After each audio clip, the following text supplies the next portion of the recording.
Hello, this is Jonathan Templin, and this is a lecture about path analysis, the 14th online lecture from EPSY 905, Fundamentals of Multivariate Modeling. In this lecture, we're going to talk about path analysis and how it differs from what we've talked about up to this point. Specifically, path analysis is a multivariate model multivariate linear model where outcomes of the model can also be predictors. So you could be predicting one outcome, and then that outcome can then be predicting the next, and so forth. There are a couple extra steps in path modeling or path analysis that go along with this, including trying to judge whether or not a model is identified, meaning it has estimable parameters. In addition to that, there is another bunch of kind of a workflow we use in path analysis to understand whether or not how do we get a model to fit, how do we hone in on model fit, and then how do we report analyses. So we're going to talk about all that today. Today's data example are familiar. We've been using this in previous lectures. It's a simulated data set based on the paper from Pajares and Miller from 1994. There are 350 undergraduates. Here are the variables in the data set. Again, most of these are scales and self-reported scales. And you'll note that what we're trying to do is understand how well someone performs at math in this 18-item multiple choice test, and then kind of thinking about their math self-efficacy as well. This overall path model then is really what we're working on here. We're trying to say that mathematics performance and perceived usefulness of mathematics is being predicted by a bunch of variables. So if we walk through this, let me just kind of take a step back. Every variable that you see in a box represents an observed variable in our analysis. Every red line represents what we call a direct effect of that variable predicting the next one. So this red line that you see up here in the top, that's like saying that high school math experience, which I'm using the initials HSL, this is equal to beta 0 plus beta 1 female plus error. So what this is really saying is whenever there's a direct effect, it's talking about the slope of a variable. High school math experience then, therefore, is a dependent variable. And so this blue arrow right here with dashed line represents its residual variance. It's like saying error follows a normal distribution of the variance of the squared error right there. So every variable that gets predicted has a residual variance. And so what this path model is doing, I can clear off some of my mess here. This path model is trying to understand the factors that go into mathematics performance, and they've hypothesized that there is a direct effect of gender on high school math experience. We wouldn't expect to see this anymore, mainly because high school curricula tend to be 4 years of math almost everywhere you go. High school math experience has a direct effect on college math experience, meaning those who probably took more high school math probably take more college math. We would say that mathematics self-efficacy is predicted by three things. If you believe in yourself in math, you've got that's because of your college, your high school math experience, and your gender, perhaps. Mathematics self-concept is also predicted by self-efficacy, high school and college math experience. Mathematics performance, then, is a blend of high school math experience, mathematics self-efficacy, and that's mathematics self-concept. And finally, perceived usefulness is only predicted by mathematics self-efficacy. So in this model, we have 6 dependent or endogenous variables. We have 1 exogenous variable. And when you have an endogenous variable, something that's predicted, and it predicts another endogenous variable, once predicted, it's always endogenous. Basically, the distinction is whether or not you see that blue arrow, whether or not there's a residual variance worth estimating. The other thing that's interesting about this path model is, for instance, if you're thinking, wait a minute, this is a very odd set of choices here. Why does perceived usefulness only get predicted by mathematics self-efficacy? Well, what we're saying is there's only a direct effect of self-efficacy on perceived usefulness, but there's also an indirect effect of each of the other variables predicting self-efficacy on perceived usefulness. What I mean by that is, for instance, let's imagine there is a significant relationship or a slope for the direct effect of high school math experiments on self-efficacy. So that means as For instance, high school math goes up, maybe your self-efficacy goes up. Well, if self-efficacy goes up and there is a slope here that's significant, whenever high school math it goes up, then self-efficacy will go up in part because of it. And because of that part, perceived usefulness will also go up. And this is what's called an indirect effect. And so an indirect effect is the impact of one variable on another as mediated. Right? So we might be able to say that math self-efficacy mediates the relationship between high school math experience and perceived usefulness. But these are all testable hypotheses, and generally speaking, to do such an analysis, you want to start with a general hypothesis, such as this big model that you have here. But the model, the analysis itself will sort of govern itself in a way that you may not end up in this spot, and that's what we're going to see today. So the big picture, again, just like with multivariate regression, path analysis is a multivariate statistical method that, when using an identity link, assumes that the variables in the analysis are multivariate normally distributed. With a multivariate normal distribution, we have mean vectors and covariance matrices. What we're doing is specifying simultaneous regression equations with this path model. By simultaneous, I mean regression equations that we're going to estimate all at once. And so with those simultaneous regression equations, we would expect to find a very specific type of covariance matrix that's implied. And this is very, very different from what we see in a univariate regression, in that the covariance matrix is saturated there. So the key here is, what we want to do is find an approximation to the data's covariance matrix with our model, with as few parameters as possible, if possible. So really the goal will have to be, we estimate a path model, we check its model fit in that we see if its covariance matrix looks like our data's covariance matrix. And if it does not, then we continue to adjust the model until we do get good fit, at which point we then interpret the model. So here it comes. We're putting it all together. Let's start with a path model of a path analysis step. This is sort of the workflow that happens with path analysis. First step is to formulate a hypothesized model. That's like the slide we saw previously with the 7 variables, 6 endogenous, 1 exogenous. If I go back to slide 5 right there. So that's our formulated hypothesized model. The first question is the model identified? Now, identification is something we're going to talk about in the next few slides. What the identification means effectively is that, do you have enough, are there enough parameters in the saturated model such that the number of parameters in your model is less than or equal to that? So basically, if you have too many parameters in your model, you can't find numbers for all of them. So if the model is not identified, I like to kick the computer. Although kicking the computer will really come in this step or this step right here. And I don't really advise violence, so maybe you probably shouldn't do that. But I guess being violent toward the machine right now is probably okay.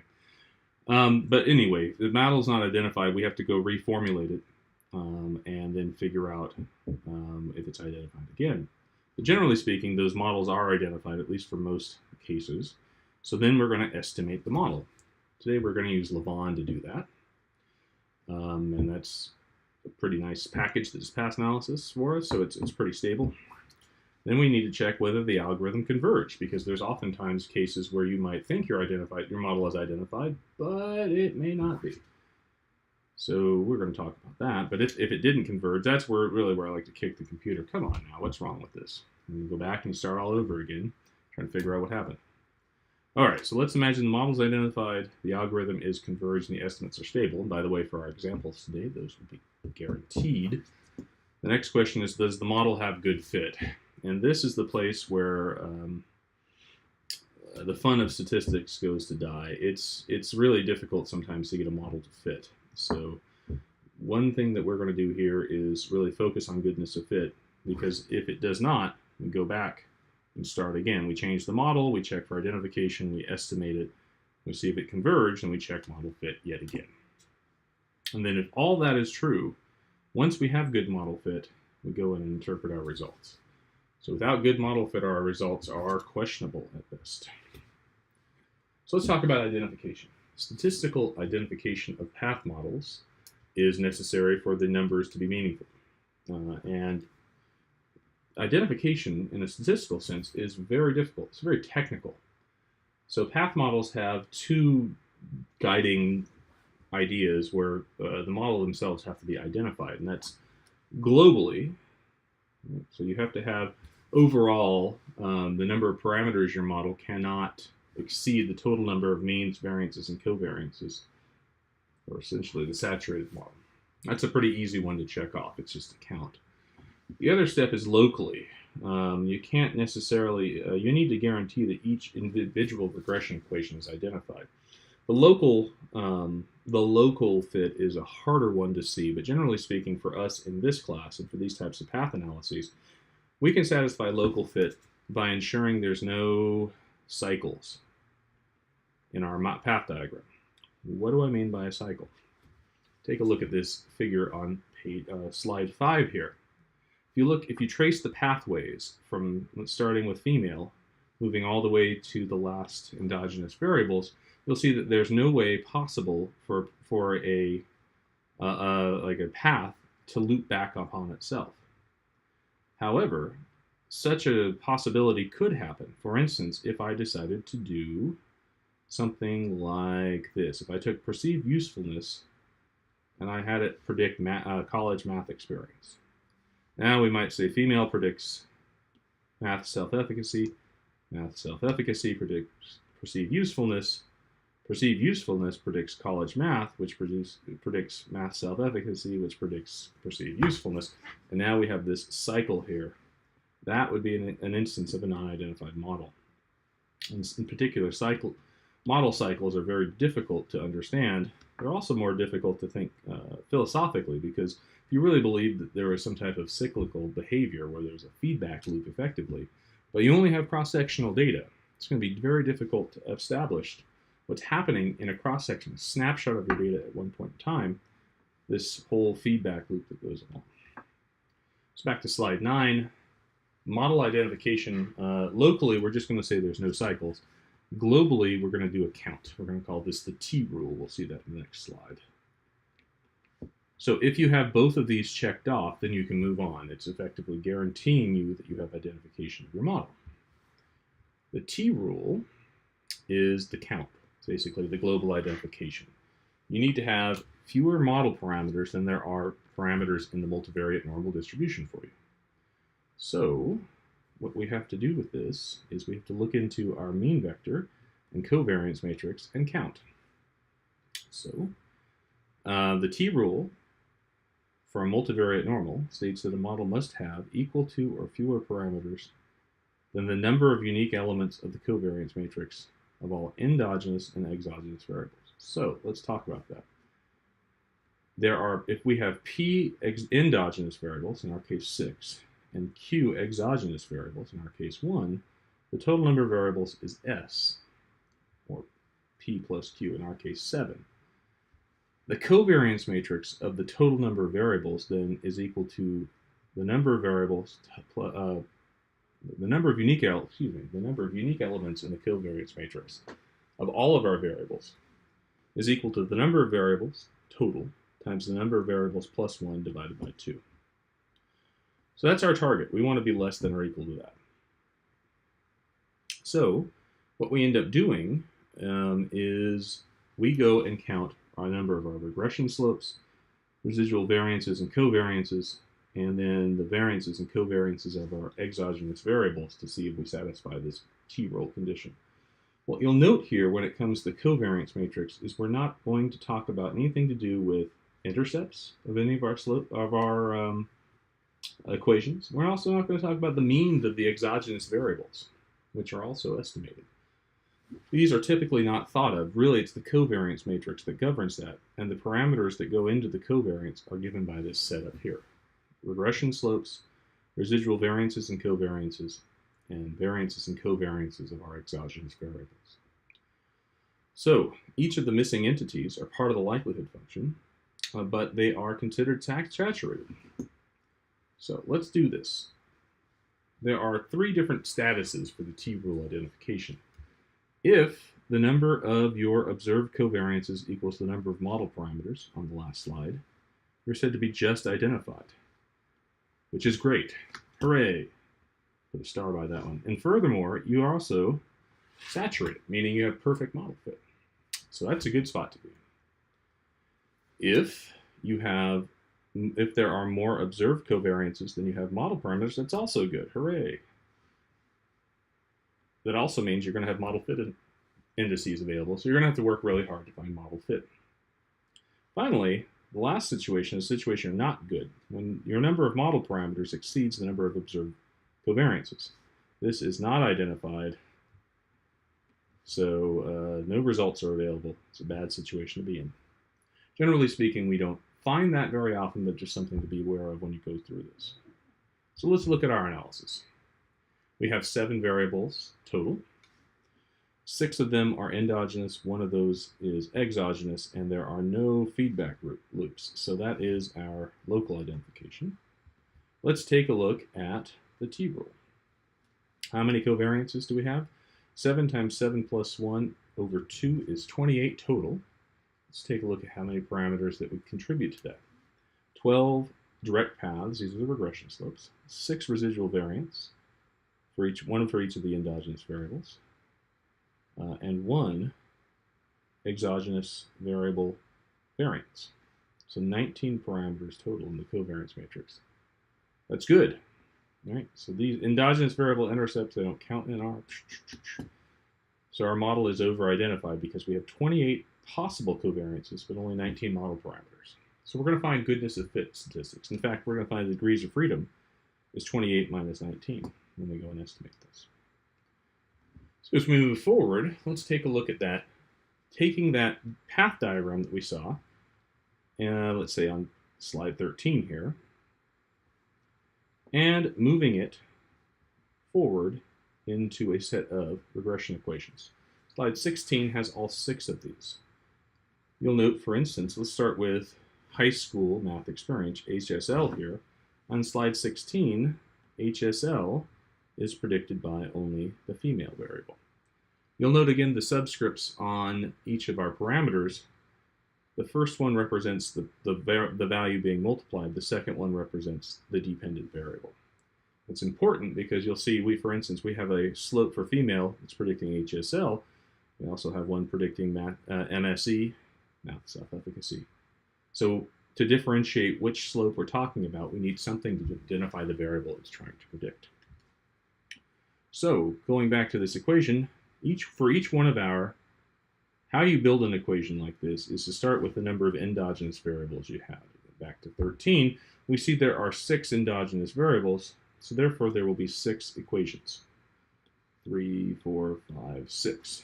The variables that show up predicting each of these, then, are the variables with arrows terminating at that endogenous variable. So for HSL, the only variable that terminates with an arrow there is female. Alternatively, if we take math self-efficacy, we should see a main effect of female, a main effect of college math experience, and a main effect of high school math experience. We could also see interactions, although none of those are present in this example. So if we go back to MSE, math self-efficacy, there's female, high school math experience, college math experience. So now once you have these model equations, you can go and build the Lavon syntax. Lavon syntax also, I have my R package, our R example file set up here. So you're going to see for each one of those endogenous variables, you're going to see an equation with a tilde. So you're going to have each, on the left-hand side of the tilde, each one will have your endogenous variable.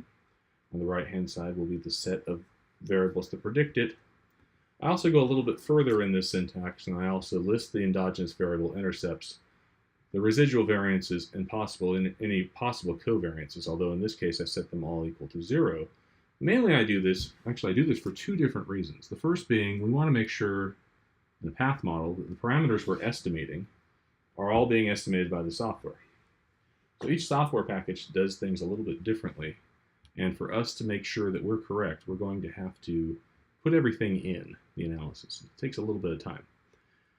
That said, the analysis itself, we can also, by doing this, set up a very easy, it makes it very easy to copy and paste our syntax we have to modify our model for any reason, such as model fit. But let's go and take a look at running this thing. So I'm going to run all of my lines above here. Have our model 1 syntax. Our estimated model is that we use the SEM function from Lavon. I still use the mimic equals m plus and estimator equals MLR options, as I asked to do the entire class. Going back to the slides, we can see the results. I've taken screenshots of each of those. So move forward to slide 18. The first thing we need to do is check for convergence. Sure enough, it has converged. Second, do we have any abnormally large standard errors? Those typically represent something, another case of non-identification. So it's like another way of checking. If I were to go and look at the summary for everything, let's take a look at our standard errors. Each of our standard errors are fairly small relative to our parameters, and that also includes the intercepts.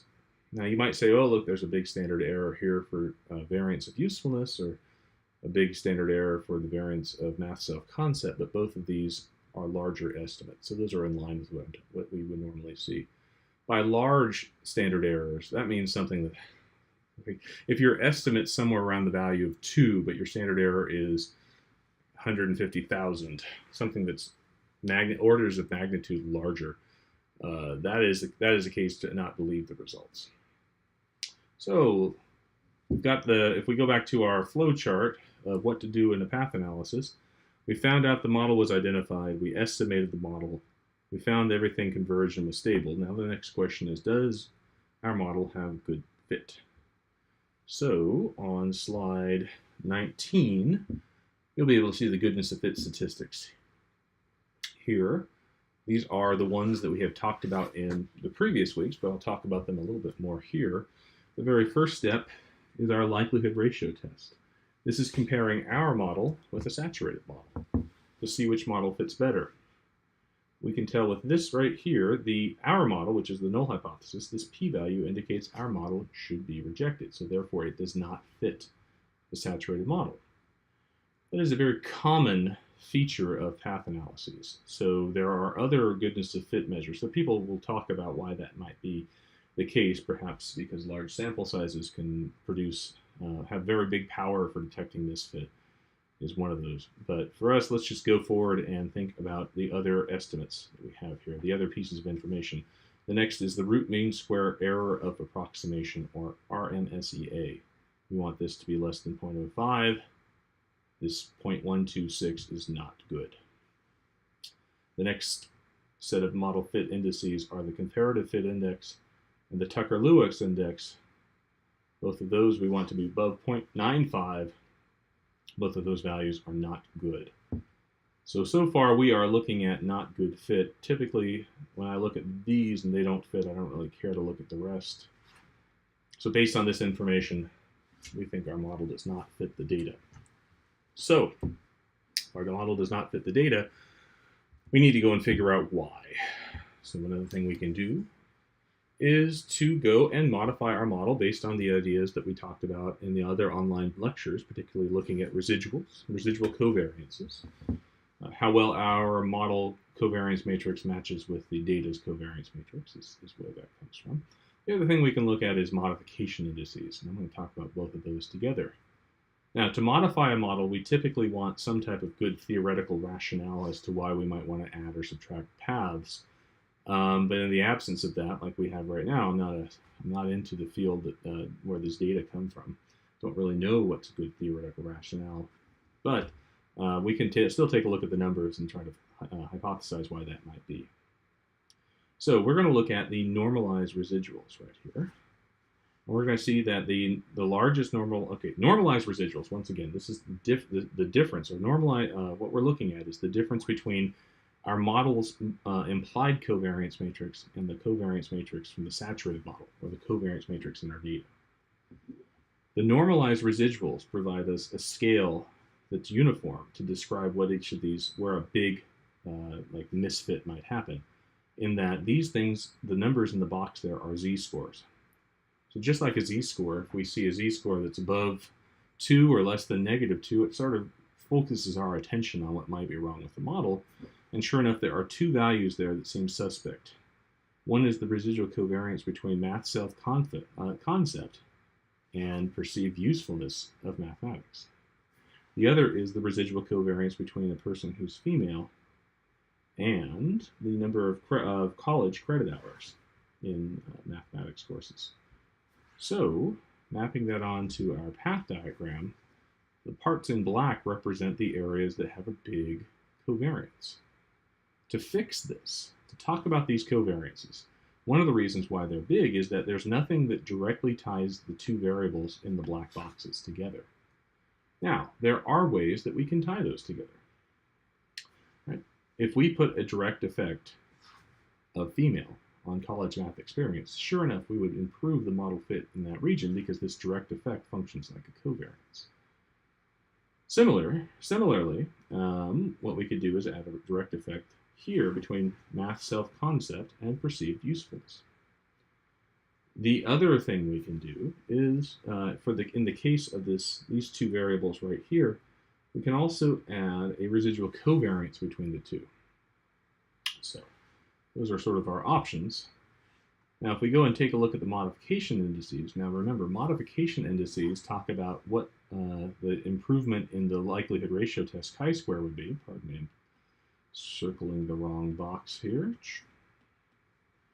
This is the expected improvement in the chi-square test for adding each of these types of parameters. So what this is telling us is, right here, that if we add the direct effect of math self-concept predicting perceived usefulness, we would see a very big improvement in the model chi-square. Similarly, if we added, and this can't really see because of my drawing, but the next one is the residual covariance between the two. This is similar to that. The third one is the direct effect of usefulness predicting math self-concept. Yet another thing we could add. All three of those cannot be added at once. We can only add one to keep our model identified, and one serves in the same role. So those three values indicate the areas where we might have problems. Well, you'll note lower on the list is this prediction of college credit hours by female. That we'll talk about later. So let's first tackle the big one. Modification indices have these three large values. So, because we don't really know the theory behind this well, I think it's least damaging to say there's a residual covariance that's unexplained between perceived usefulness and math self-concept.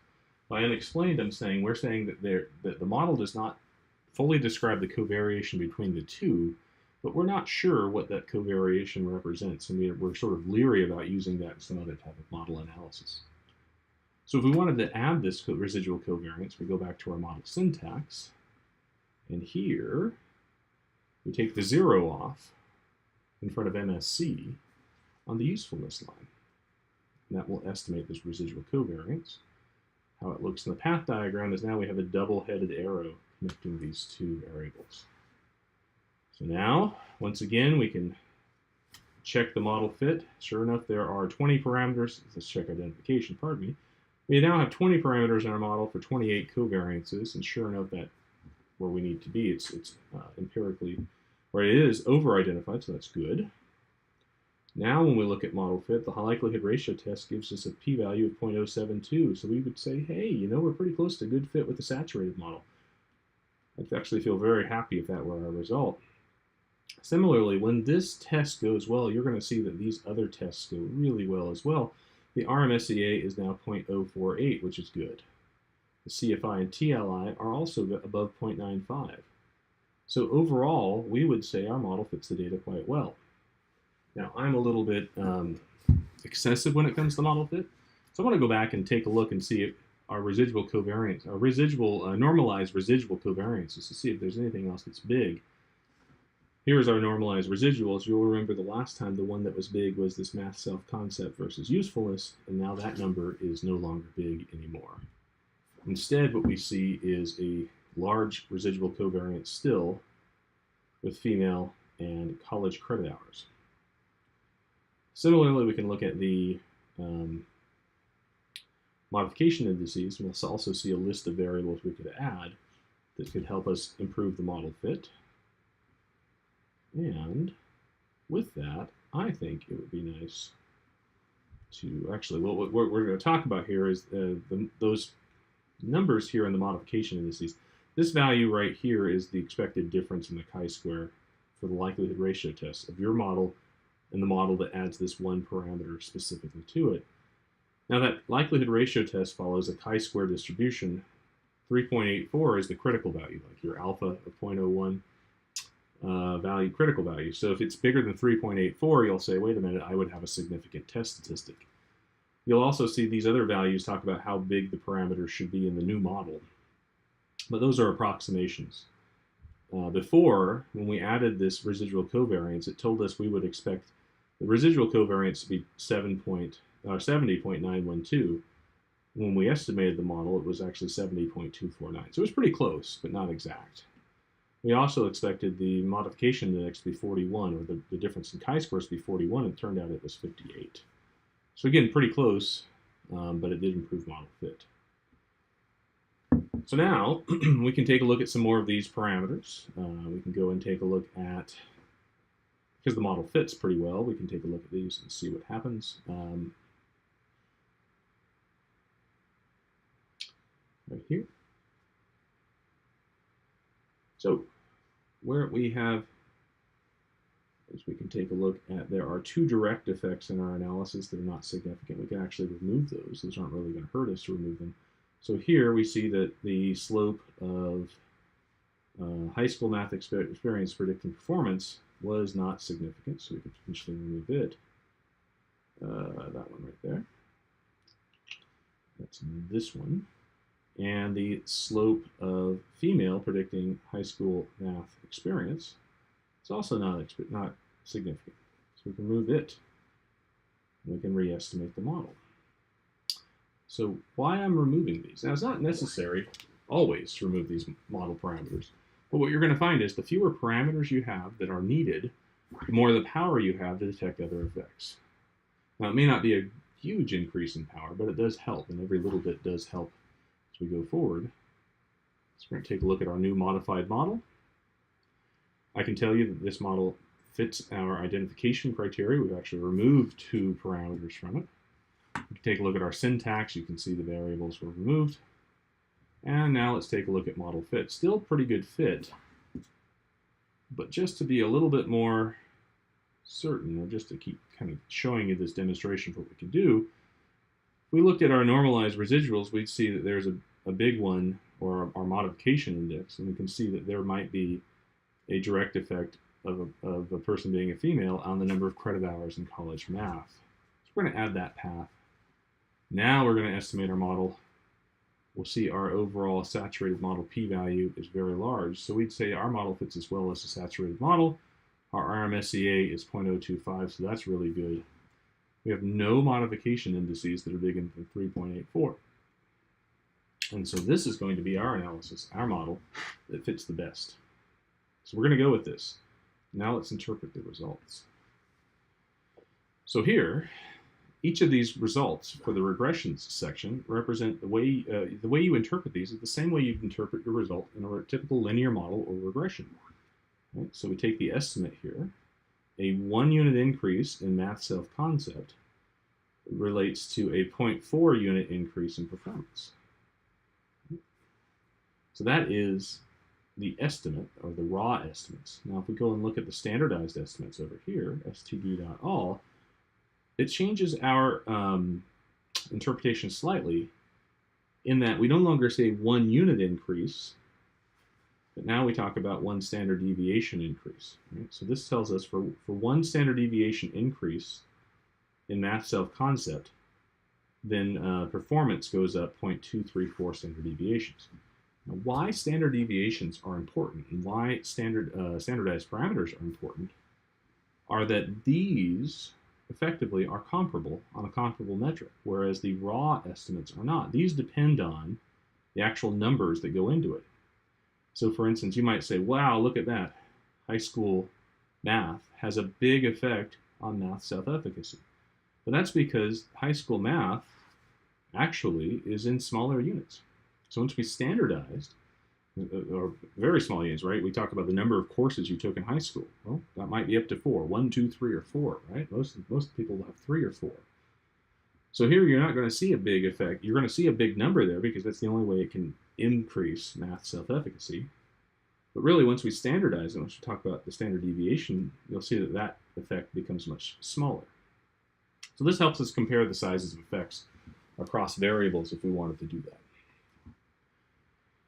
So here's what we're going to do to interpret this. If we look at the significant predictors, we see that high school experience in female are significant predictors of college experience. So what does that mean? Go back. We see here females had fewer college credit hours than men, and the larger the high school experience, the larger the college experience. Next, we can say that high school math experience, college math experience, and gender or female are significant predictors of math self-efficacy. So right here, and yep, we can see that as number of college courses go up, math self-efficacy goes up. As high school credit hours goes up, math self-efficacy goes up. And actually, in this case, women have more math self-efficacy than men. Moving on. We can talk about the next. So we can basically go through each of our dependent or endogenous variables into the same type of story. The other thing we can look at is the percent of variance accounted for each of our endogenous variables. Right here, we can see our endogenous variables. We can see that we account for 57% of the variance in performance and 51% of the variance in math self-concept. But we can use this as an R-square as we go forward. The nice thing about this I wanted to mention also is that when we did our first model modification, we used the residual covariance between math self-concept and perceived usefulness. And I said that that is sort of an agnostic way of improving model fit without really damaging or changing much of the results. And that's because this R-square for usefulness, right, that's our dependent variable, of 0.043 is not impacted by adding that residual covariance. If we really wanted to impact it, we could have added the direct effect, and that would have increased the variance accounted for. But you can see, understandably, that could also be an artifact of our sample. So without a really strong theoretical basis for adding that direct effect, what we might end up doing is oversell our results. Now, another thing we can get into in path analysis is the indirect effects. And we're going to start with one section. There's actually a lot of indirect effects we can form with our analysis, but right now what we're going to do is talk about how an indirect effect works by looking at a very small section of this path diagram, path analysis. And what we're going to do is we're going to say, remember the high school math experience, college math experience, and math self-efficacy area. Go back to the diagram here. Here's high school, here's college, here's math self-efficacy. You know, high school predicts college. High school predicts math self-efficacy, and college predicts math self-efficacy. So when we look at this, we can say there's a direct effect of high school math on college math. There's a direct effect of college math on math self-efficacy. There's also a direct effect of high school math on math self-efficacy. But because we have this path right here, we can say there's also an indirect effect of high school math experience on math self-efficacy.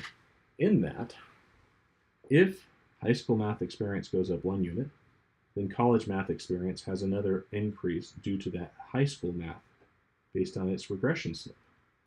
Well, this increase now, when college math goes up by this much, if there's a significant effect on math self-efficacy, it will go up a corresponding amount, representing that indirect effect. So indirect effects are how we quantify mediation when we move forward. So the indirect effect would indicate that if this is a significant indirect effect, we would say that high school, the effect of high school math experience, or better yet, college experience may mediate the relationship between high school math experience and math self-efficacy. So that's how it would work. Here are the direct and indirect effects. Let's take a look at what happens here. The direct effects, these are regression slopes right here. What we can do is we can quantify our indirect effect. Right, so this is the direct effect of high school math on math self-efficacy, or for every one additional math course in high school, math self-efficacy goes up by 4 points. Now, what is the indirect effect of high school math on math self-efficacy? Let's take a little bit of logic and kind of work our way through it. So, what is the direct effect of high school math on college math? What does that represent? So for every one extra course of high school math experience, a person might get 0.704 more credit hours in college math. Now the question would be, for every 0.704 college credit hours what does math self-efficacy rise by? Well, let's go back and look at this direct effect, 0.398. That says for every 1 unit or 1 extra college credit hour in math self-efficacy goes up by 0.398. So really, we need to change that 1 to 0.704, and the way we can quantify that indirect effect is saying the 0.704 increase in college math, right? That's the number of units that go up per 1 additional course in high school. That needs to multiply 0.398 to tell us how much math self-efficacy increases indirectly through a 1 unit increase in high school math experience. So that's exactly how we quantify it. We take the product of the two. And you see that the indirect effect of high school math on math self-efficacy is 0.28. So again, we interpret that like we would a regular regression coefficient. We'd say that for every 1 unit that high school math increases, math self-efficacy increases indirectly by 0.28 points. So it's not a big increase relative to what we saw with the direct effect, but it is still an increase. So that is part of what we can say. We can also quantify the total effect. Right? The total effect is the sum of the direct and indirect effects of a variable on another. So we can say my high school math experience has, for every 1 unit increase in high school math, we saw 4.1 points increase in math self-efficacy directly, and we saw a 0.28 increase indirectly.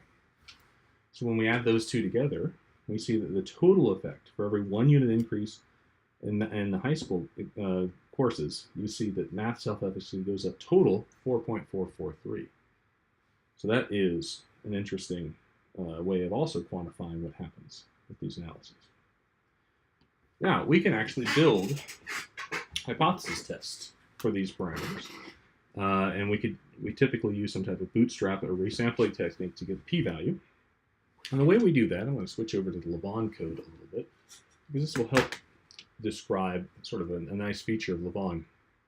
If we go down to model 3, actually, pardon me, model 4, which is our last model, you'll note that what I have included in my syntax in front of some of the parameters are in parentheses some other term. Right? What these represent are labels. So in Lavon, we can label each of the parameters by, in parentheses, putting a series of characters that represent the parameter themselves. Then we can go create brand new effects that are linear combinations or products of those parameters by using the syntax where we have a colon and an equal sign. So let's take a look at what I'm doing here. Recall the indirect effect of high school math experience on math self-efficacy came from the slope of high school math experience predicting college credit hours and the slope of college credit hours predicting math self-efficacy. The product of those two terms gave us the indirect effect. So I go provide a label for both of these. This is the beta of HSL predicting college credit hours. This is the beta of college credit hours predicting math self-efficacy. That's the way I've notated it. You can notate it however you like to remember it. And then at the end of my code, I create a brand new parameter called IND for indirect of high school predicting math self-efficacy. I put a colon equal, so that tells Lavon that create a brand new linear combination, in this case a product, which isn't really a linear combination of these two. And Lavon will do the rest for me, and it will be at the bottom of my output. Similarly, we can do the same thing with total. We call total was the direct effect of high school math predicting math self-efficacy, plus the indirect effect of high school math predicting math self-efficacy. And sure enough, I make a total variable, colon equal says create this brand new variable, take the beta weight for the direct effect, and then create the indirect effect. So when I run this analysis in Lavon, what you will see at the bottom of my output, in my summary statement, is this section called defined parameters. These defined parameters give me the indirect effect, which is right here, and a p-value for it. It also gives me the total effect and a p-value. So by looking at this p-value, we'd say that there is this indirect effect was significant if we use a 0.05 level of significance. And sure enough, what that tells us is that college credit hours mediates the relationship between high school math and college math experience. So the other thing you'll note is that our total effect, this is back on the slide 46, it's also significant, saying that we knew that was going to be significant overall because we saw its significant direct effect.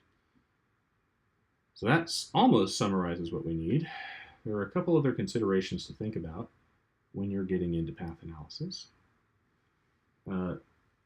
First is that this is just a really rough and quick snapshot of how path analysis works. Really, the field is much more complex than we just described, although knowing this will give you a good head start trying to do these types of analyses. You'll note that all of our variables we assume to be continuous and multivariate normal, and furthermore measured with perfect reliability. But in practice, neither of these were true. So what do you do in a situation where you may not have continuous and multivariate normal variables? Well, the options for path analysis software are somewhat limited, although a good option these days is Bayesian. We'll get into that as we get later in the course. The other part is we talked about having these measured with perfect reliability. That also is not true. What do we do with variables that are not perfect with respect to reliability? We can use something called an instructional equation model, which really is a path model with latent variables.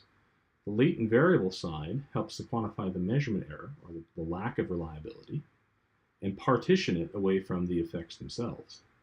So those structural equation models are very useful for any type of regression or path analysis you might have when you're using scaled scores or something from a psychometric instrument that doesn't have perfect reliability. Remember that as you go forward. It's an easy distinction that not a lot of people grasp, particularly if you're not familiar with latent variable models or with structural equation modeling. So, furthermore, you will also read a lot of people talking about path models with respect to causality. You may even hear that path models are causal models, but realize that that's just a shorthand way or somewhat sloppy way of describing what's happening in path analysis. What we have with path analysis, particularly in this example, had nothing to do with causality because this example is based on data that were collected from observational data with no random assignment or manipulation done whatsoever. So remember, philosophically, that causality can rarely, if ever, be inferred on the basis of observational data. Right? The way that we really get into causality is through the use of experimental designs where we're able to manipulate certain factors and have random assignment to groups. So with the random assignment, we are trying to ensure that our group differences are on other variables that we're not controlling for are roughly the same, so that when we manipulate a factor, we know that that's the only thing different between the groups themselves, which helps with the inference about causal, or what's causing something to change. So with observational data and with path analysis, the best you can say, if your model fits, then causality is one of the reasons it may fit.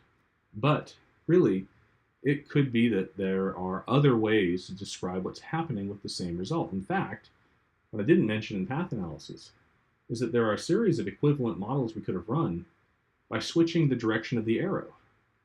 So for instance, this model, x predicting y, is actually equivalent to this model, y predicting x. Yet in either of these, if you're talking about causality, these are very, very big differences in what you're trying to say. So you cannot say that causality is happening. It may happen if your model fits. But what you can say if your model does not fit is that you can rule out causality. Because what you've established is this model doesn't fit the reality of the data that you collected. So there are a whole bunch of other thoughts philosophically about causality that go way beyond what the course can do. But I think this is a good stopping point for us here. So in summary, path analysis involves a few more steps than what we've seen before, mainly because of our identification, partially because of model fit. The other part to it is that we may end up having some indirect effects that show up that may take additional discussion. There are a lot of things that go into this type of analysis, but that's good. It helps us understand what we're doing in a multivariate sense, which is really how the world operates, or the universe operates. So for here, I'm going to stop. Thank you for watching, and I will continue on with the next thing. Thank you.